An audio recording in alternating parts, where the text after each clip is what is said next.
Inside an airtight underground bunker, a squad of heavily armed special forces stood ready, all to protect Jack and his daughter. Surrounded by layers of defenses inside and out, the sheriff insisted the robbers would never break in, but Jack just scoffed at that. He claimed that to real criminals, all of this was basically useless. Hearing Jack talk so big, none of the officers took him seriously. Jack said the robbers would make a move within 3 hours, but when the police checked the surveillance feeds, they saw nothing out of the ordinary. What they did not know was that the robbers had moved their gear into the air and were using drones to scout the bunker. Then they sent in mercenaries to get ready to strike, just as the police started to relax.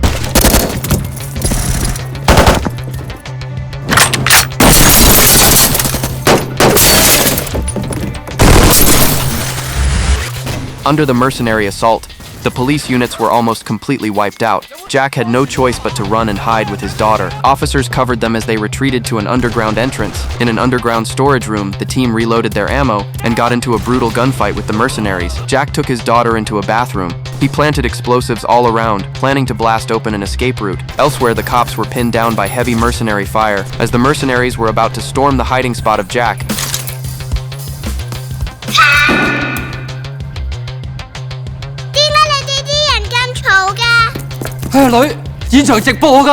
Jack hurriedly dragged his daughter back to safety, and the two sides went back to a fierce shootout. As the sheriff fell back, the mercenaries dropped under a rain of playing cards. A gambling master was using his high-tech gear to help the sheriff track enemy positions. 左手3點，